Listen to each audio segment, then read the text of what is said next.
Have you told yourself repeatedly that weight loss just feels too hard? Well, I want to talk about that today.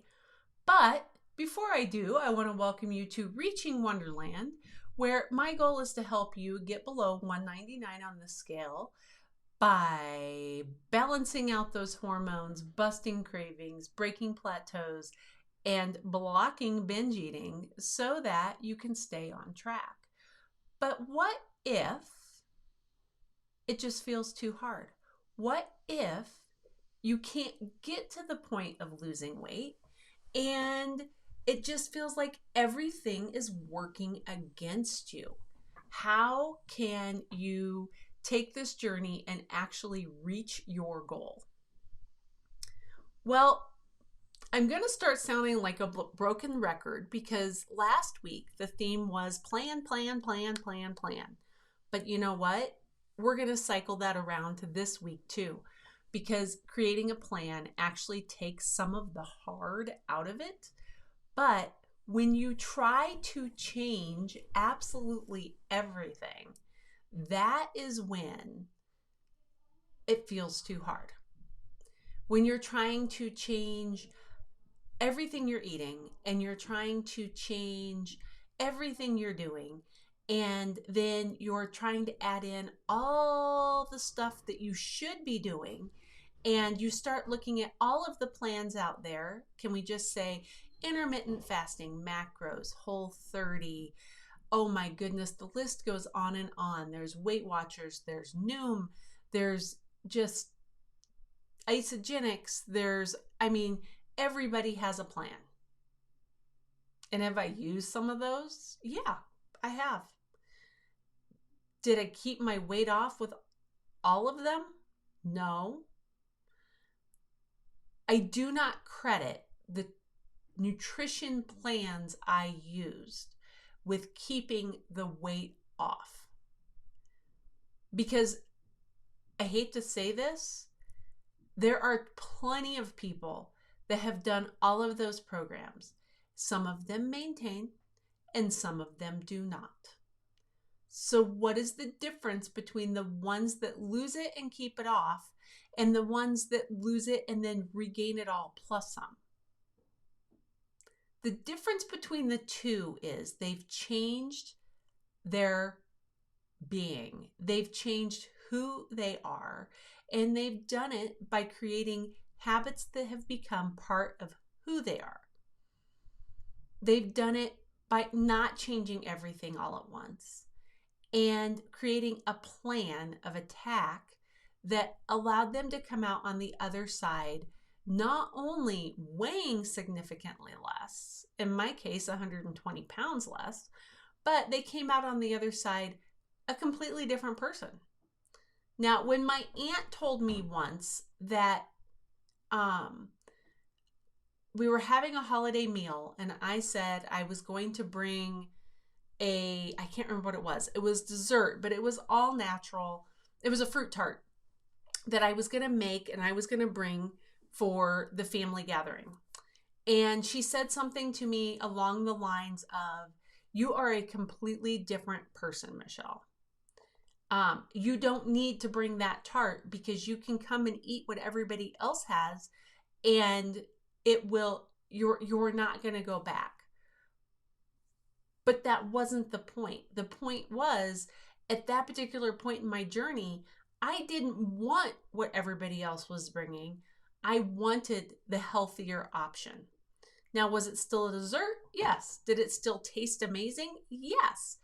But it was a healthier dessert and it was a healthier option because that is how I have programmed myself over the last 7 years. The healthier option actually tastes better to me now than the unhealthy option. Now, keep in mind, I'm the person that for 42 years hated vegetables. I would make steamed vegetables for my family for dinner and mine would go in the trash. I was the queen of processed food. I was the queen of fast food. If it wasn't processed and it wasn't fast food, I didn't want it. It didn't taste good to me. I spent all of my time trying to create recipes that made food taste like those processed foods and those fast foods. Now, is there anything wrong with having something that you truly enjoy and then trying to create a healthier option? No, I do it all the time. There are Mexican food dishes that I still truly love, but I can't eat all the time because, first of all, they make me feel nasty. But second of all, they wouldn't allow me to maintain my weight loss. So I create imitations that taste pretty darn similar and meet my need for that taste.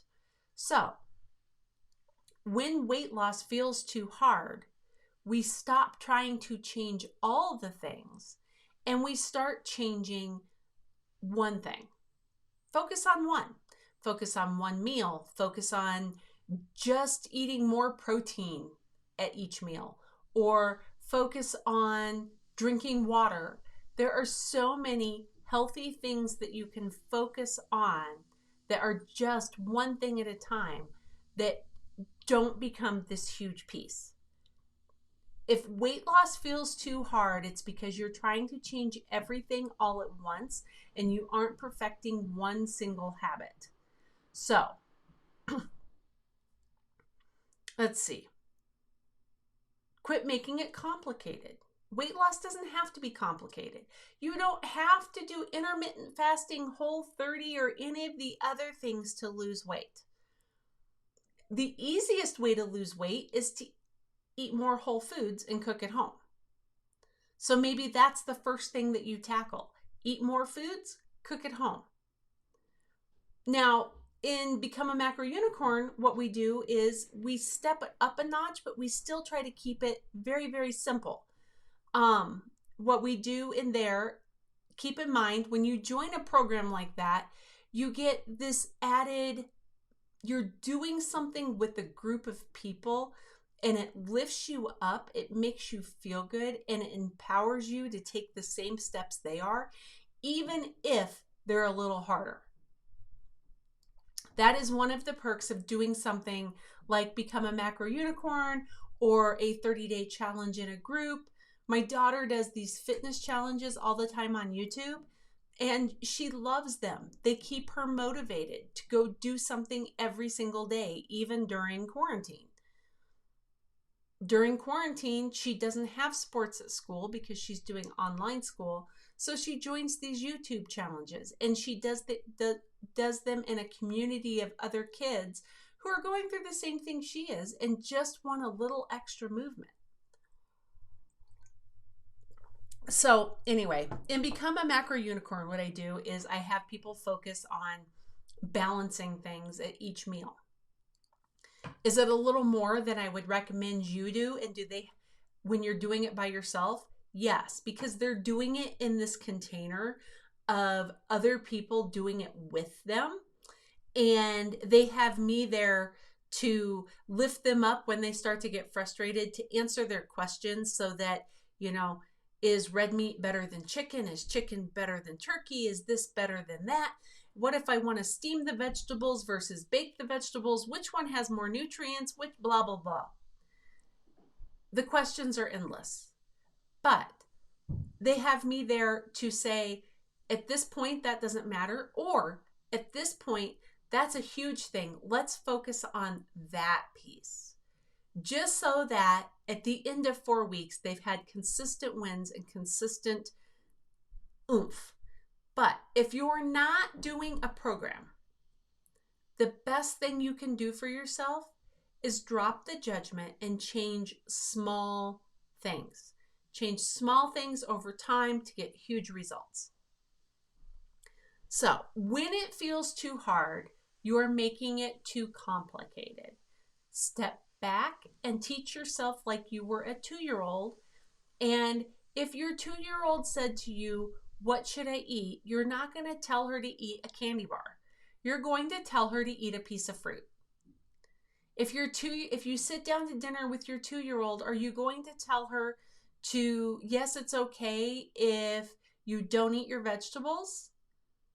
You're probably going to try to convince your 2-year-old that she should eat the vegetables.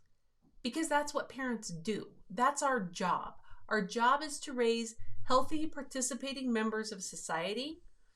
And part of that process is encouraging them to eat the vegetables. So make it easy on yourself. Go back and revisit this whole concept of it. Doesn't have to be complicated. It can be very simple. And it shouldn't take huge amounts of motivation to change to add protein to one meal a day. And then once you have that down and you have a system of foods that you like, add it to another, and then add it to another. That whole concept of making it easy over making it hard is something we seem to forget when it comes to weight loss.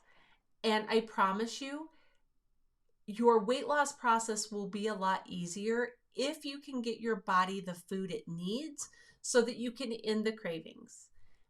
It may not break a plateau doing just this. The macros that we do in the Become a Macro Unicorn, we go through each individual kind and compare it to body type so that at the end you know what your body thrives on. And oftentimes, just by giving your body what it thrives on, it breaks the plateau. But you can take the hard out of the weight loss process by focusing on these small things and creating these small habits. And with that, I am going to send you off with love and hugs and remind you that it's those small, consistent steps that you take every day that are going to get you to your goal.